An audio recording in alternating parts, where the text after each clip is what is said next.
It made no sense. A perfectly healthy woman walks into a doctor's office with tiny marks on her cheek. Then, just hours later, the hospital is in lockdown, the police are called, and armed officers point their guns at her. What could possibly be so terrifying about a few spots on someone's skin? And here's the real shock. The doctors weren't trying to protect her. They were trying to protect the world from her. Would you believe it if I told you she wasn't sick at all? She was transforming. Julia awoke to the kind of quiet morning she'd come to cherish over the years.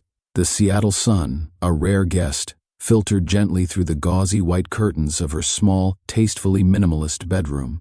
She stretched slowly beneath the weighted comforter, listening to the distant chirp of a bird that had nested in the maple outside her window. For a moment, everything felt perfectly still, familiar, comforting, and simple.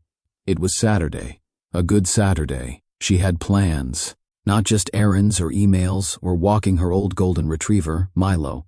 No, today she would attend Marlene's wedding, her college roommate and one of the few people from the past she still kept in touch with. It would be outdoors, near the water, with paper lanterns and acoustic guitars, and the kind of joy Julia hadn't really touched in years. And for once she was actually looking forward to being seen. She climbed out of bed and padded barefoot across the oak floors into the kitchen. Her morning routine unfolded with gentle precision. Grind the beans, boil the water, wait for the slow drip of her French press to complete its work. 2 slices of sourdough in the toaster, a spoonful of almond butter. The quiet hiss and pop of the toast. She stood by the window, sipping coffee and watching a pair of squirrels chase each other through the fence vines. After breakfast, she headed to the bathroom, flicking on the warm vanity light. The mirror greeted her with a face she knew well, lean but soft, framed by short dark hair streaked gracefully with gray. She leaned in closer. Her eyes, a deep olive green, still carried that spark of cautious curiosity that had gotten her through 42 uneven years. It was time to prepare her skin. That part of her day was more ritual than necessity, a routine she'd refined with care. Cleansers, toners, serums, each step slow, measured, intentional.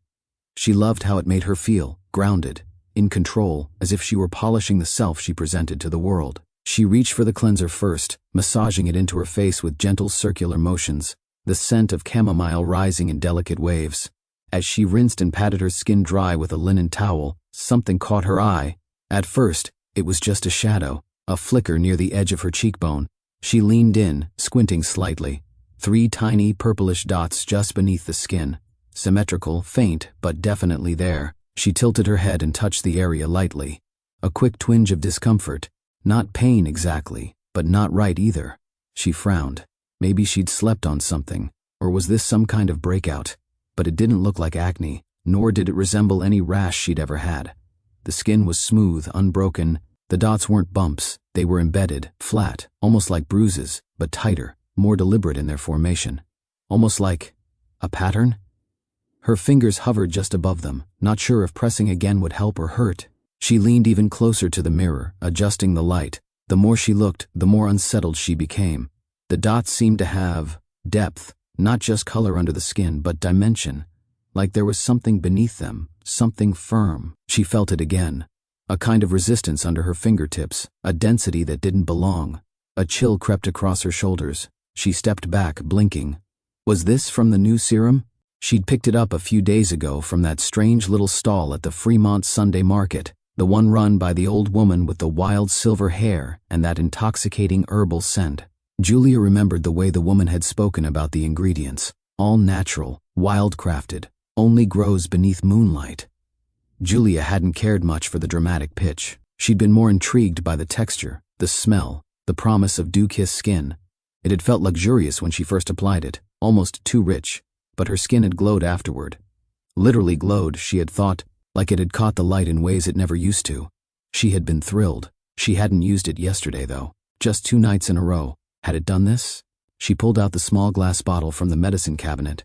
It was unmarked, no label, just a cream-colored sticker with a hand-drawn swirl in black ink. The same pattern, she realized, as the one faintly emerging on her cheek. Her breath caught in her throat. That couldn't be a coincidence. Julia set the bottle down carefully. Suddenly the bathroom lights felt too harsh, her skin too tight, the air itself seemed denser. She looked back at her reflection. The spots hadn't faded. If anything, they seemed clearer now, more defined. She leaned in, trying not to panic, trying to make sense of it.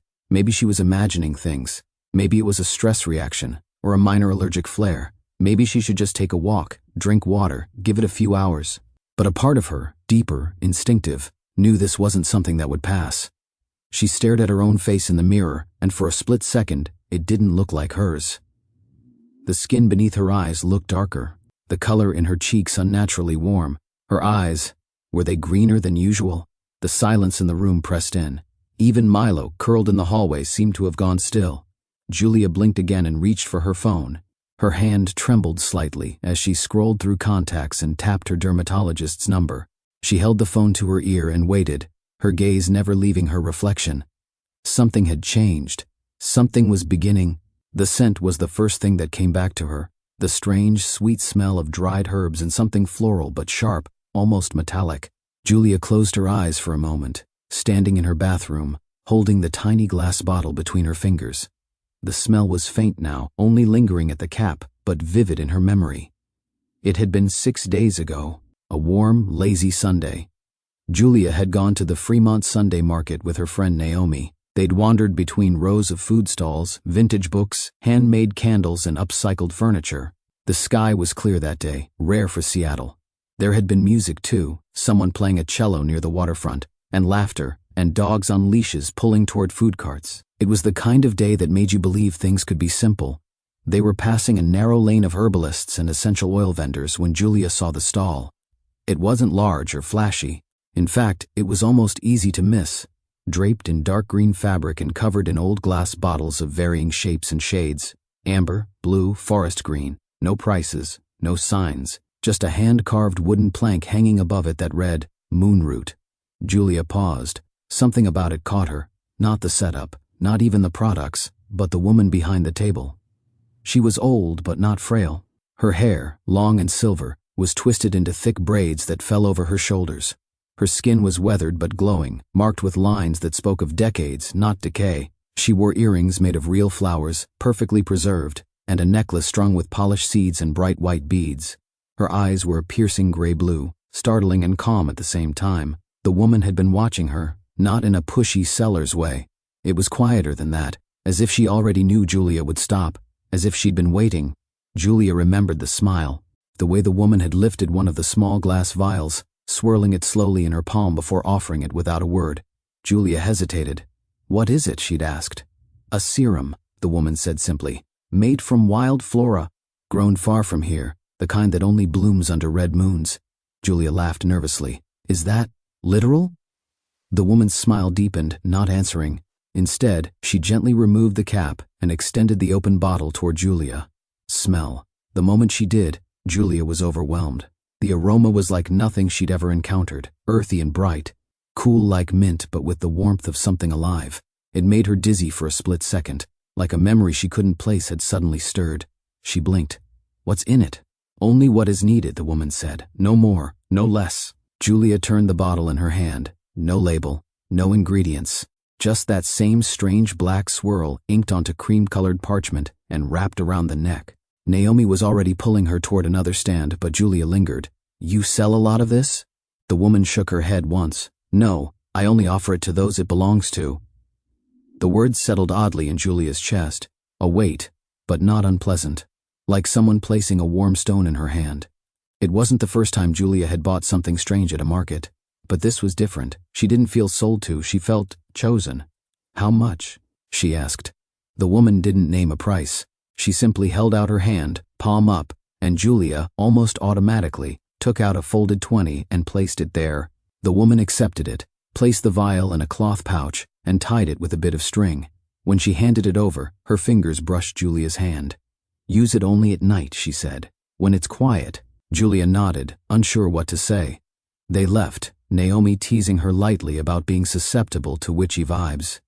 Julia had laughed along, but her thoughts kept returning to the bottle in her pocket. That night she'd followed the instruction. After washing her face, she applied just 2 drops, patting it into her skin like she did with all her other products. And then, nothing. Except that there was something. Her skin tingled, not painfully, but almost like it was adjusting, breathing. She remembered staring at herself in the mirror for minutes longer than usual, watching how the light caught her cheekbones. Her skin shimmered, not sparkled, but caught the light in an odd, almost lunar way. She felt beautiful, not in the Instagram filter kind of way, but ethereal, clean. She told herself it was probably placebo, or maybe the lighting, but she couldn't help applying it again the next night. On the third night, she skipped it, just forgot, but when she woke up, there was a faint pressure near her cheekbone. She didn't think much of it, blamed it on the pillow, didn't even look. Now, standing in the harsh light of her bathroom, holding the bottle, everything felt different. The scent no longer seemed inviting. It was heavier now, like overripe fruit and damp soil. She turned the bottle again in her hand, watching the light pass through the amber liquid, the swirl on the label. She noticed it wasn't just decorative. The black ink seemed almost textured. She traced it with her thumb and felt an indentation, like the ink had been pressed in by hand, a small, intricate spiral, the same pattern she'd seen in her mirror this morning, faint and under the skin. Her skin. Julia swallowed hard. She placed the bottle back in the cabinet and stared at her reflection. The dots hadn't changed. They were there, quiet and ominous. No redness, no swelling, just that eerie, unnatural order. She should throw it away. Call someone. Call the woman, but there was no number, no address. Moonroot, if that was even a business, didn't exist online. Julia had already checked, and yet, some part of her, buried beneath the confusion and fear, didn't want to get rid of it. It wasn't just curiosity, it was a pull, a quiet but unmistakable tug in her chest. She turned off the light and stepped out of the bathroom, heart beating faster than she wanted to admit. Behind her, in the cabinet, the bottle remained, its swirl watching silently in the dark. The waiting room smelled like antiseptic and wilted roses. Julia sat alone in a stiff blue plastic chair, hands clasped in her lap, the cloth of her jeans bunching under her fingers. The receptionist had given her a tight smile when she arrived but didn't say much else, and now Julia was left staring at the glossy health posters on the wall. Seasonal allergies, hypertension, early signs of skin cancer. She glanced at her reflection in the darkened glass of the entryway. The lights above washed her out, but the marks on her cheeks still stood out, subtle from a distance, unmistakable up close. She'd tried to cover them with a dab of concealer, but it only made them look more foreign, like she was hiding bruises. The door to the exam hallway clicked open, and a nurse with short curly hair called her name. Julia Keene? She stood, smoothing the front of her jacket, and followed the nurse through a short hallway that smelled sharper, more sterile. The fluorescent lights overhead buzzed faintly. Dr. Young was already waiting. He was a man in his late 50s, with soft crow's feet and the kind of tired kindness that only came from seeing too many people in pain. Julia had seen him for years, mostly for routine checkups. He knew her history, her hesitance with medications, her aversion to anything invasive. He greeted her warmly, if distractedly, and motioned to the exam table. "So what brings you in today?" Julia hesitated, then pointed to her cheek. "I've got these marks. They just showed up this morning. I thought maybe it was a reaction to something. A serum I tried a few nights ago, but they don't itch or swell. They just, sit there." Dr. Young leaned in, shining his penlight. She flinched slightly as the cold metal touched her skin. His eyes narrowed. Julia watched him. He was silent longer than expected. "What is it?" He didn't answer right away. Instead, he adjusted his glasses and tilted her face toward the light. His expression had changed, less clinical, more unsettled. He murmured, stepping back. "That's interesting, she repeated, trying to keep her voice level. "What kind of interesting?" "I want to run a few quick tests," he said, turning toward the counter. "Just some images, maybe a dermal scan." Julia shifted. "Is it serious?" He paused, still facing away. "We'll know more in a minute." But his voice was wrong, too calm, too measured. As he worked, she glanced around the room. Nothing looked out of place, and yet everything suddenly felt off. The silence, the air, it was like a vacuum had formed between them. He returned moments later with a handheld scanning device, something newer, high-tech. He passed it gently over the affected area on her cheek, watching the screen carefully. Then he froze. "Hold still," he whispered. Julia obeyed, her breath tightening. Dr. Young leaned in again, closer than before. His hand trembled slightly. Finally, he stepped back and set the scanner down. He didn't look at her. He didn't speak. "What is it?" she asked again. Her voice was firmer now, edged with dread. "I'm going to excuse myself for a moment," he said. "Please stay in this room. Don't leave. I'll be right back." Before she could protest, he was already out the door, closing it quietly behind him. Julia sat there, stunned. A minute passed, then another. The hum of the ceiling light grew louder in the silence. She stood and walked to the mirror on the wall. She leaned in. The marks hadn't changed, but she swore she could feel them more now, a faint pulse beneath the skin. Was it her imagination, or were they warmer? She turned sharply as the door opened again. But it wasn't Dr. Young. It was a tall man in dark scrubs, followed by a nurse. Both wore masks now, not surgical, full medical-grade filters, the kind worn in labs, the kind worn during outbreaks. "Excuse me," Julia said, stepping back. "What's going on?" The nurse raised a hand. "Miss Keene, please stay calm. We just need to monitor you until the doctor returns." "Why the masks? We're following protocol." "What protocol?" They didn't answer. Panic swelled in her chest. "Is someone going to tell me what the hell is happening?" No response. She turned to the door, reached for the handle. It was locked. Her breath caught. "You locked me in? Please remain calm." "Open this door." The nurse took a slow step forward. "Miss Keene, please." "No." Julia's voice cracked. "I came in for a checkup. A stupid mark on my cheek, and now I'm being treated like a biohazard. We're not saying that." "Then what are you saying?" Still, silence. She pounded the door. "Let me out." Outside she could hear voices. One was Dr. Young's, low, urgent. Then, "Has the CDC been notified?" Julia froze. She stepped back from the door, hands trembling. She stared at the mirror again. Her face, her eyes, the marks, still 3 of them, still faintly purple. Still wrong. What had they seen? What had that scanner shown? Another voice came from beyond the door, sharp and commanding. "We have to contain this now. No one else goes in." Julia backed away from the door. The walls felt smaller, the light harsher. Her breath came too fast. Then came the sound she hadn't expected, the distinctive static squawk of a police radio. Footsteps, heavy ones. The unmistakable metallic clink of handcuffs being adjusted. Julia stared at the door. This wasn't just medical anymore. They'd called the police. The room was colder now. At least that's how it felt to Julia as she sat alone on the exam table. Her arms were folded tightly across her chest, fingers digging into her sleeves. No one had spoken to her in over 15 minutes. The last voice she heard was muffled through the door, Dr. Young's, low and urgent, followed by silence.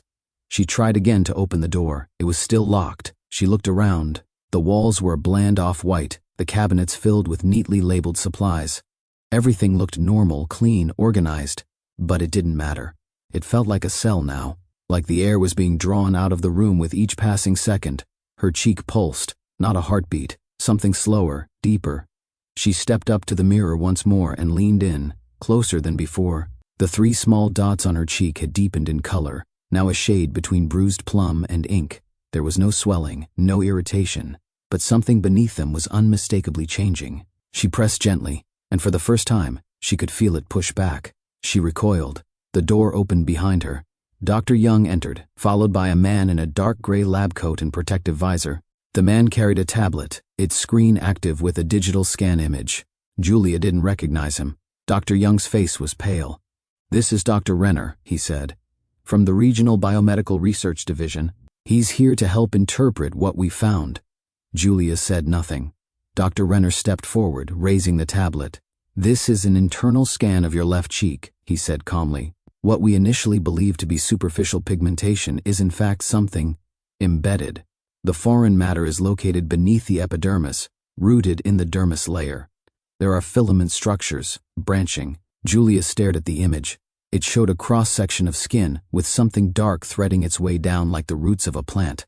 "What is it?" she asked. "We're not sure," Dr. Renner said. "It's unlike any biological structure we've cataloged in human parasitic infections. The branching doesn't resemble fungal hyphae. It's more organized, more intentional. It follows nerve paths," Dr. Young interjected. "It's growing.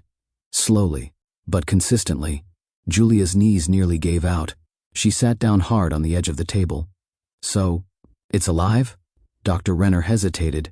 "Yes, but that's not all." He swiped the screen to reveal a magnified scan.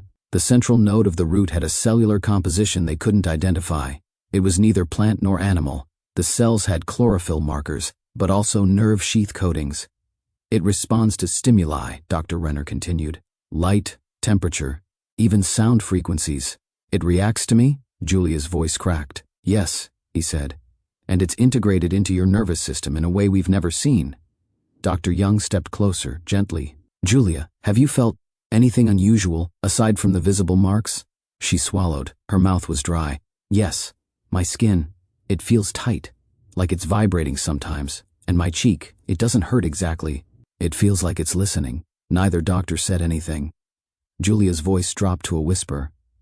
I know that sounds crazy. No, Dr. Renner said, his tone disturbingly clinical. It doesn't. Julia stared at them. So what do you do, cut it out? Dr. Young exhaled. If we were to attempt removal, it could trigger a systemic reaction. It's already intertwined with your nerves. Cutting it could damage your facial muscles, or worse. So I'm stuck with it? We're still evaluating, Dr. Renner said. But we've escalated this to higher authorities. They need to see this. Julia stood, feeling suddenly claustrophobic. Escalated? You mean the CDC? Dr. Renner nodded. And a biodefense research unit. This organism, whatever it is, might not be local. We're considering the possibility of foreign biological material introduced via contaminated product. Julia felt the floor shift beneath her. I bought a serum from a woman at a market, she murmured. That's where this started. Dr. Young nodded. You mentioned that. Do you still have the product? Julia nodded. We'll need it. Every detail matters now. Julia didn't respond. She was watching her reflection again.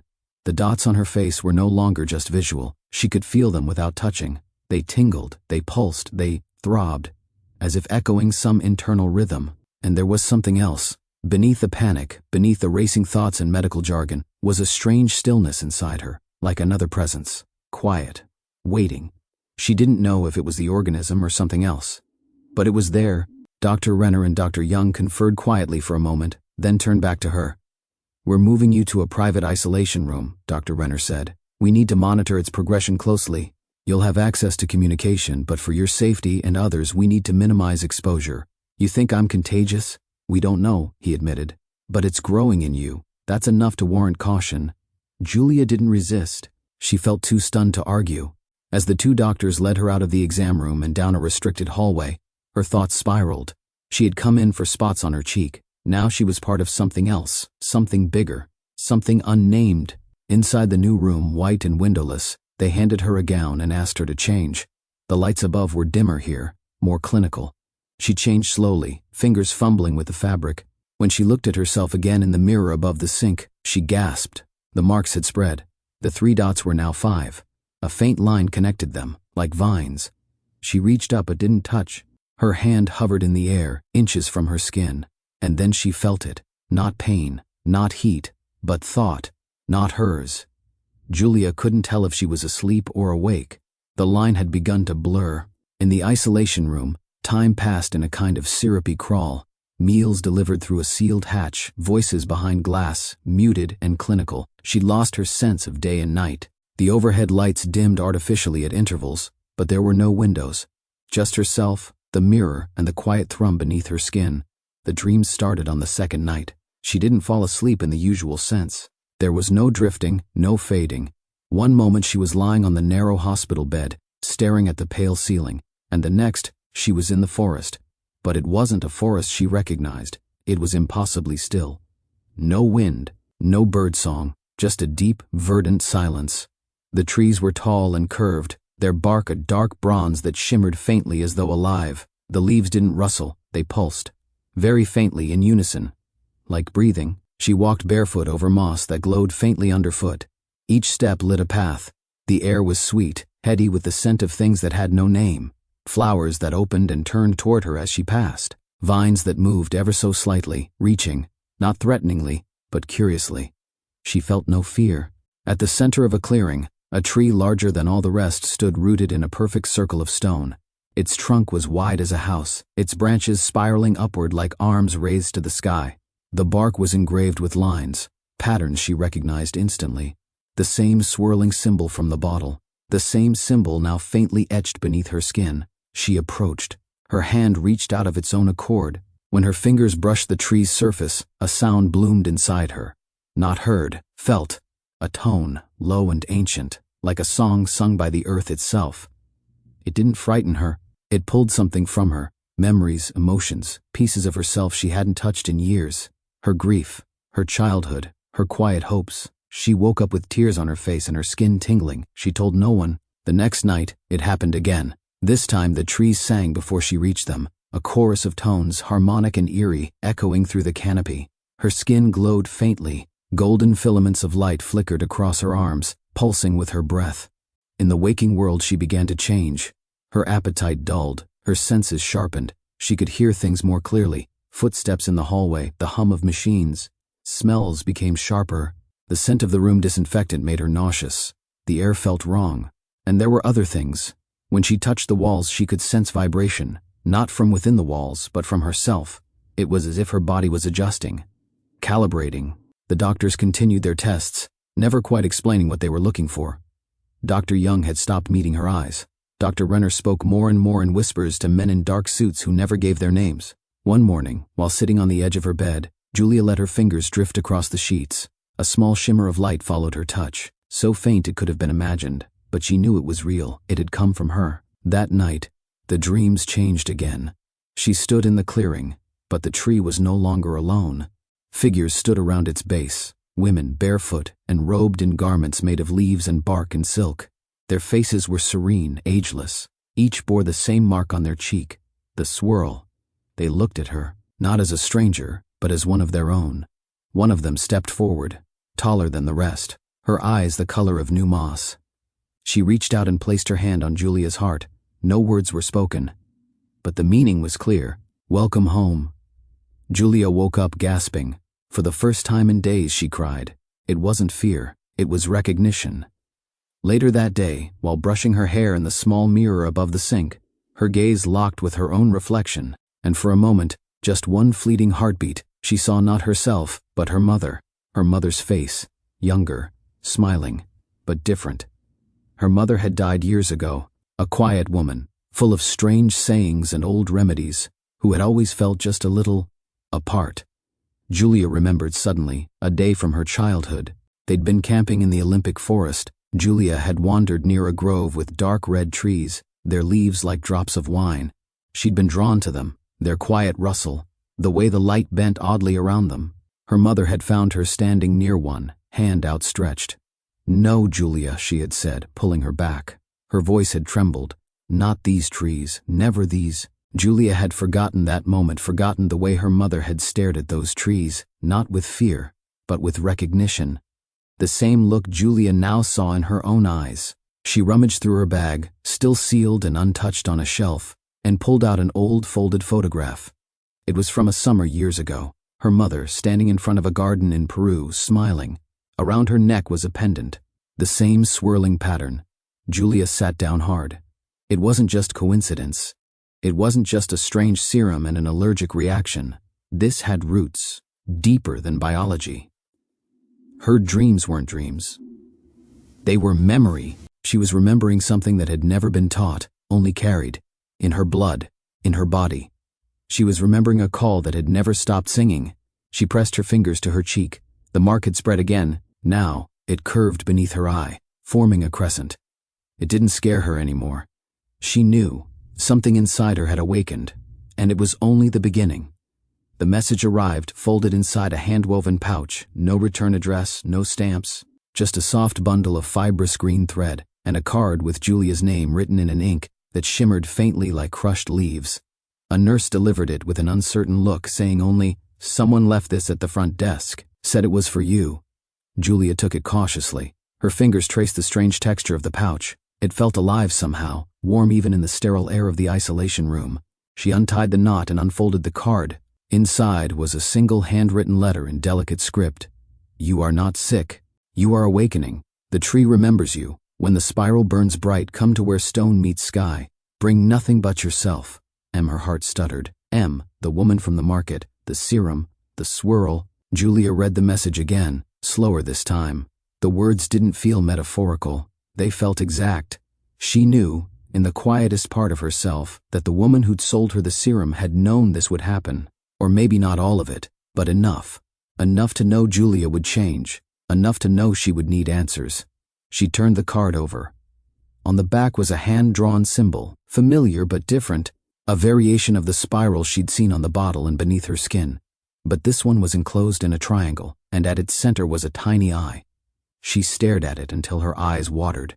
When Dr. Young entered later that day, Julia didn't mention the letter. He looked haggard, his face drawn with sleep deprivation and quiet panic. "We've had word from the CDC," he said, standing by the sink, arms crossed. "They're sending specialists, full containment review." Julia nodded absently. He hesitated. "Julia, your latest scans show further integration. The growth is stabilizing. It's not attacking your immune system, it's adapting to it, harmonizing in a way that's unheard of." She looked at him then, eyes steady. "I know." He blinked. "You know, I feel it," she said. "It's not hurting me. Julia, we don't know what it is." "I do," she said quietly. "It's remembering me." Dr. Young stared, mouth slightly open. He had no response to that. Later that night, when the hallway fell silent and the overhead lights dimmed to simulate dusk, Julia sat on her cot, rereading the letter under the dim blue light of the monitor. Stone meets sky. The phrase tugged at something, another memory just beneath the surface, a story her mother had once told her after a thunderstorm knocked out the power in their old house. They'd been curled up by candlelight, and her mother, ever the storyteller, had spoken in hushed tones about the mothers of the stone trees. They weren't witches, her mother had said. They were keepers. Midwives of the earth. They spoke to the forest, and it spoke back. Young Julia had laughed, but her mother had placed a hand on her chest right where her heart beat and said, "We came from them. Their songs are still in us." At the time, it had seemed like a story to help her sleep. Now, it felt like prophecy. She remembered another detail, a necklace her mother used to wear, wooden beads and a carved seed at its center. The same spiral pattern. She'd worn it every day until the illness took her. Julia still had it, tucked away in a drawer back home. Was her mother one of them? The question made her stomach tighten. It felt impossible, and yet, the signs were everywhere. The dreams, the memories. The way the marks on her face had stopped looking like an infection and started looking like symbols. Intentional, almost beautiful. She stood and faced the mirror. The markings had extended again, slight but clear. The original dots had stretched, curling along her cheekbone in an elegant natural arc. Like vines, she didn't flinch anymore. She traced the curve with her fingertip, and for the first time she felt warmth radiate, not from her skin, but from the mark itself. It responded. A flash of memory bloomed behind her eyes, green leaves, wind spirals, voices chanting in a language she didn't know but understood. A phrase repeated in her mind, not her voice, but familiar. "We do not infect. We awaken." Julia gasped and stumbled back from the mirror, heart racing. It hadn't come from her imagination. It had come from within. Something was speaking, not in words, but in impressions, images, echoes. And she was starting to hear. She sat down, trembling, not with fear, but awe. This wasn't a disease, it was an inheritance. The message, the dreams, the way her mother had warned her without ever explaining, all of it pointed to something ancient, something buried and forgotten, a lineage that had lived in shadows, in stories, in seeds. And now it had returned. Through her, she knew then that she couldn't stay here. The hospital would never understand. The scientists would try to categorize it, control it, cut it away. But this wasn't something to be cured. It was something to be completed. The new room was colder than the last. It smelled of iodine and stale oxygen. Cameras tracked Julia's every movement now. Tiny black domes embedded in the ceiling corners, red lights blinking like heartbeat monitors. She hadn't seen Dr. Young in days. Only masked personnel in sterile suits, delivering meals she barely touched and collecting samples she hadn't consented to. They no longer treated her like a patient. She was a case file, a containment risk. The latest scan had triggered alarm. According to a clipboard-bearing physician she didn't recognize, the foreign mass had developed vascular channels. It now spanned beyond her cheek, reaching toward her jawline and up into her temple. No pain, no fever, no infection, but it moved, and it grew. They called it a biological anomaly. She called it something else, home. She sat curled on the bed, knees hugged to her chest, gown loose on her shoulders. The spiral on her cheek now glimmered faintly under the right light, no longer just pigment. It had texture now, heat, a gentle pulse that beat with her own. She no longer dreamed in words. She saw shapes, memories not hers, hands planting seeds in ash-colored soil, a forest glowing with thought, people standing still for hours, connected not by speech, but by silence. She woke each time with her fingers tingling, the skin on her arms lit by invisible filaments, like morning dew refracting hidden color. They wanted to cut it out. They'd said so this morning. A specialist from the National Biocontrol Division, Dr. Keller, had entered her room flanked by 2 armed guards. "We need to perform an exploratory excision," he said flatly. "We'll sedate you, remove the anomalous growth, and send it for testing. The procedure is scheduled for tomorrow morning." Julia didn't respond. She'd sat perfectly still, expression blank. "It's non-negotiable," he added, misreading her silence as compliance. But something inside her had screamed. Not fear, instinct. They were going to kill it, and in doing so, kill part of her. That night, a low hum filled the room, barely perceptible, not mechanical, not from the vents. It came from inside her. A resonance like a violin string tuned in the body's key. The mark on her cheek tingled. Then, just past midnight, a voice, not spoken aloud, not hallucinated. It bloomed in her chest like music remembered. "Julia, it is time." She sat up, heart racing. The room pulsed once, just once. Every object around her seemed to shimmer imperceptibly. Her breath caught. The spiral on her cheek burned warm, and she saw, behind her eyelids, the path, the forest, the circle of stone, the clearing where sky met earth. She wasn't alone, not anymore. The woman from the market, the one who had sold her the serum, appeared in her mind's eye, clear and calm. "They will sever you, but you were never theirs to fix." Julia stood. Her bare feet touched the tile with certainty. She walked to the mirror and stared. The spiral was no longer just a mark. It had bloomed into a shape that echoed vines unfurling, still delicate, still subtle, but undeniably alive. She touched it. The heat met her like a heartbeat. "I can't let them take this," she whispered. Not because she feared pain, but because this was her, this was memory, this was legacy. She began to plan. In the hallway, guards rotated every 4 hours. Cameras swept on an automated cycle. The food hatch was too small, the vents too tight. But there was one weakness, the sedation cart that came before every procedure. She knew they'd come early. She stayed awake. When the door finally opened, 2 men in white approached with a cart, one holding a vial, the other a clipboard. "Ms. Keene," one said, "please lie down." She did. "Let them come closer." As the needle approached, she reached up, not violently, not desperate, and placed her hand on the doctor's wrist. He paused.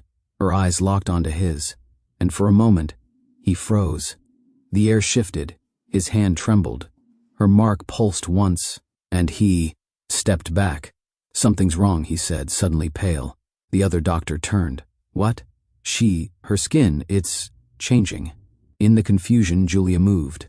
Not fast, but precise. She slid from the bed, bypassing them both in a fluid motion, grabbed the metal IV stand, and drove it into the button panel beside the door. Sparks. A sharp crack. The door unlatched. She ran. Alarms erupted. But she didn't stop. Down sterile corridors, past shocked nurses and shouting orderlies. Lights flashed red. A voice blared over the intercom. "Code Orange. Subject Keene is mobile. Lockdown in effect." She reached the exit stairwell. Every cell in her body felt weightless. The spiral on her face glowed faintly in the emergency light. She could hear it now. The forest, calling her. The forest was waiting. It wasn't the dense, shadowed kind Julia had grown up fearing. This forest breathed. Every tree, every fern, every moss-covered stone hummed with invisible energy. The night wrapped around her like silk, cool, whispering, alive. She had run for hours after slipping into the darkness outside the hospital perimeter.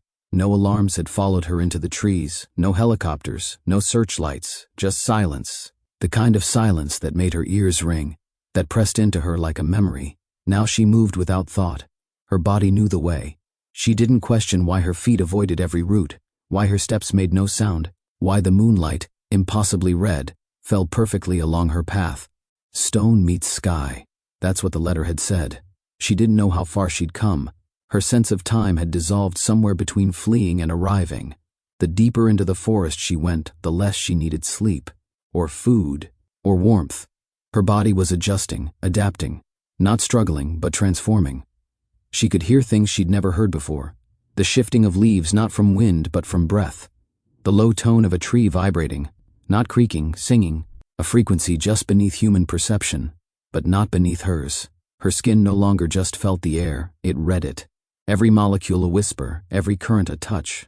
The spiral on her cheek had spread. It now curled across her left temple and down to her collarbone, forming an intricate lattice that shimmered faintly with a green-blue hue.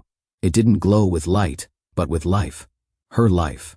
Her hands no longer ached from the cold, they pulsed with warmth. When she touched the ground, small blades of grass leaned toward her fingers. She passed under arches of vine and stone, across streams so still they mirrored the stars exactly. The further she went, the more the forest changed. The trees were older here. Their bark bore markings, carvings in spirals, triangles, eyes, symbols she now instinctively understood, messages, memories, left behind by others like her. She arrived at the foot of the mountain just before midnight. It wasn't tall, but it was sharp, a single outcrop of stone rising from the earth like a tooth. She climbed without fear, her body light, her breath steady. She didn't tire, she felt the pull, like gravity in reverse. As she reached the summit, the wind stilled, and there it was. The circle, a ring of ancient stone pillars, each etched with markings she now carried in her blood. In the center, a flat slab of living stone, green-veined, warm to the touch. Moss grew in careful lines, not random, but symmetrical, designed. She stepped into the circle. The moon, now blood-red and full, hung above her like an open eye. Julia stood at the center, her heart still. Around her, the forest waited. There were no words, there didn't need to be. The transformation had already begun.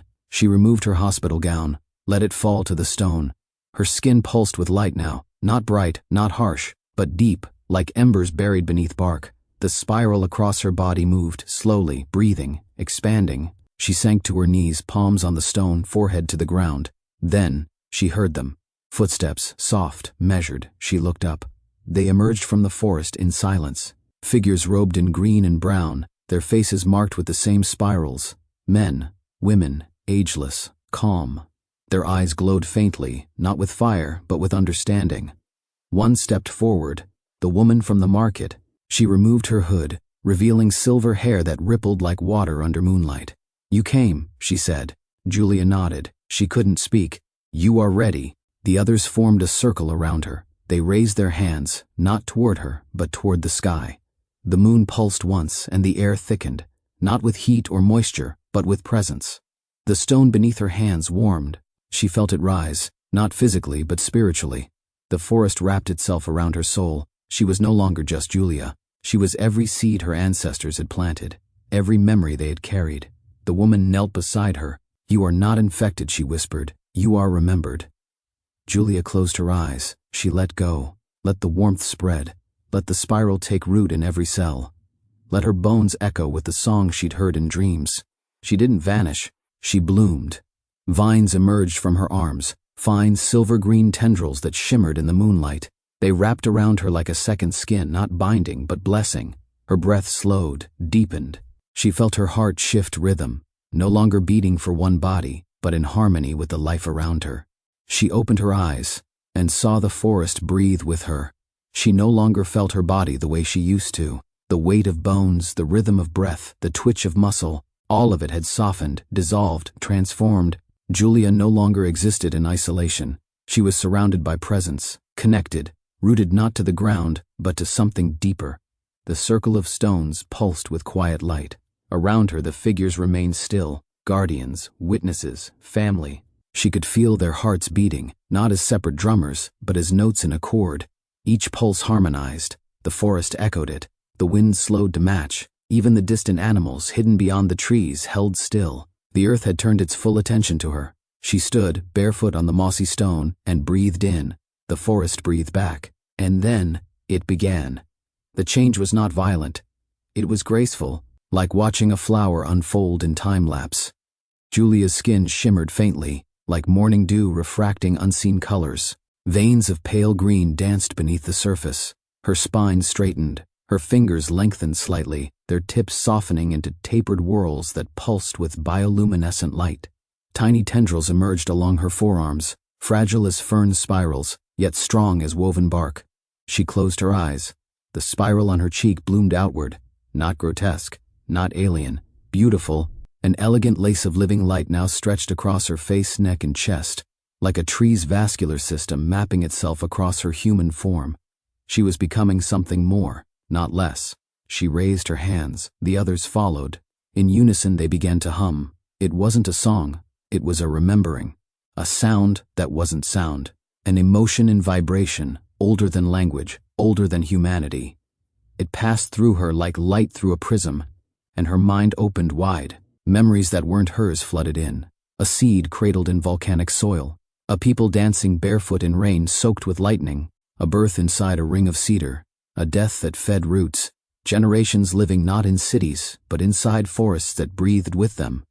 Julia saw them all, and through them, she saw herself. Not as Julia Keene, not as patient zero, not as victim, but as seed bearer.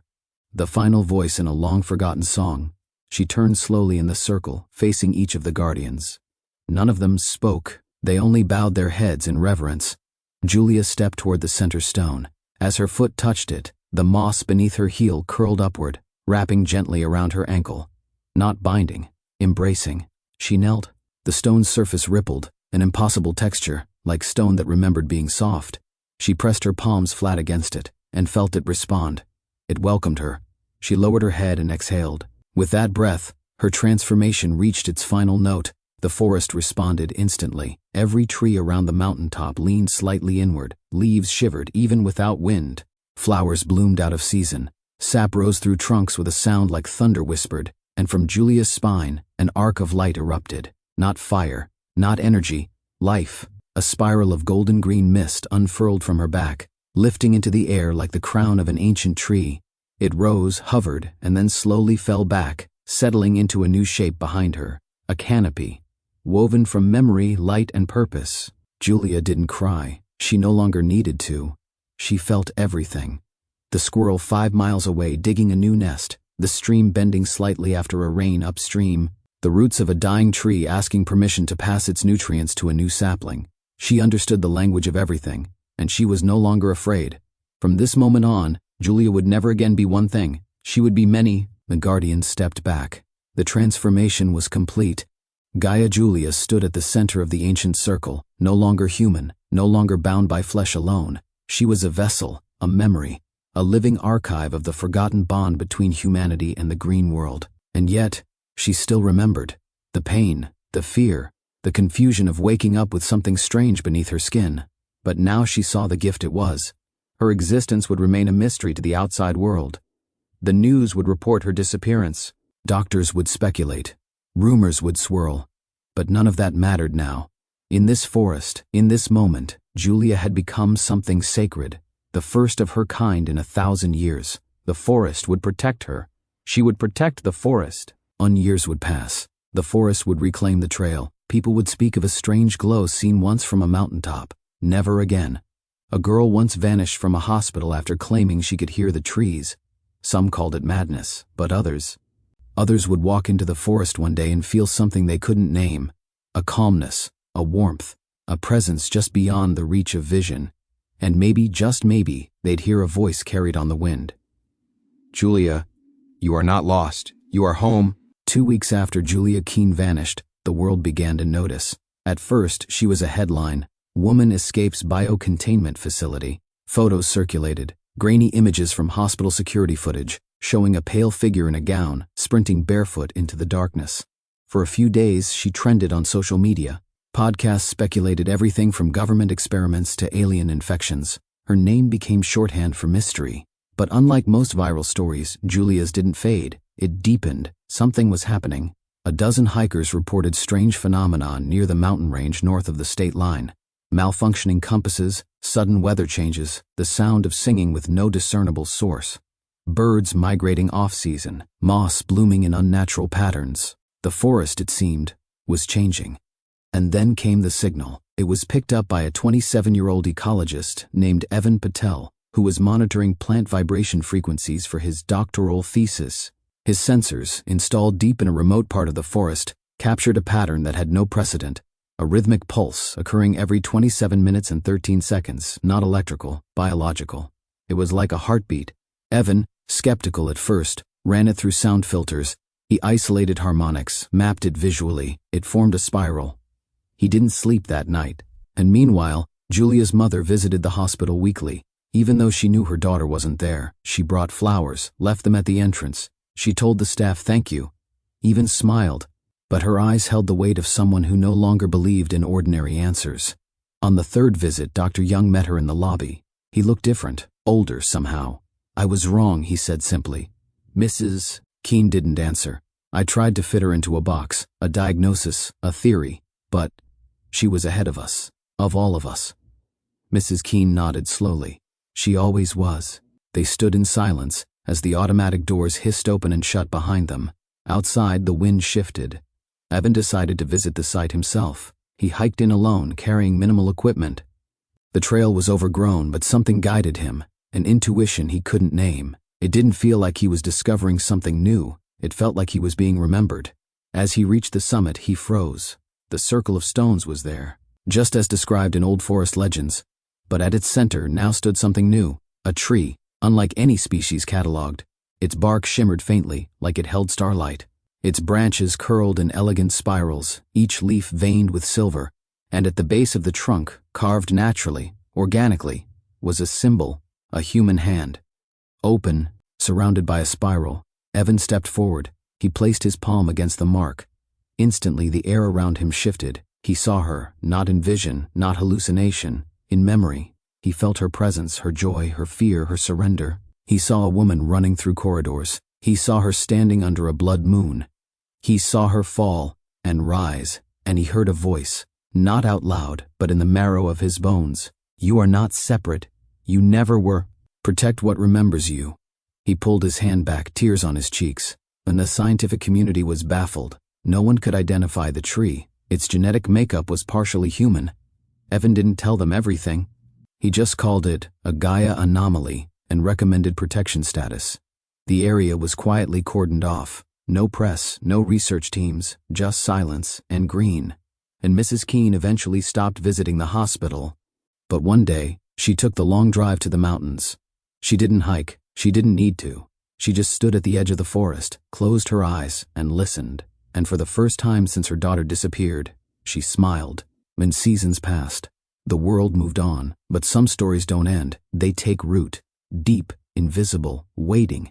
And if you're quiet enough, if you stand in the forest under the right moon, you might feel something brush your shoulder.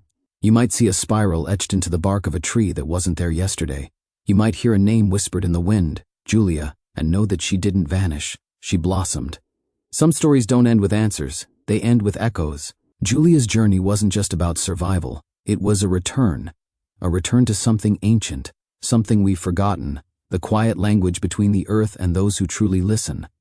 Maybe she was never meant to be cured. Maybe she was meant to bloom. And now I ask you, have you ever felt that nature was trying to speak to you, through a dream, a breeze, or the stillness of a forest? Share your thoughts in the comments. We'd love to hear your story. And if this tale touched something deep inside you, don't forget to like, subscribe, and ring the bell, because more stories like this are waiting to be heard.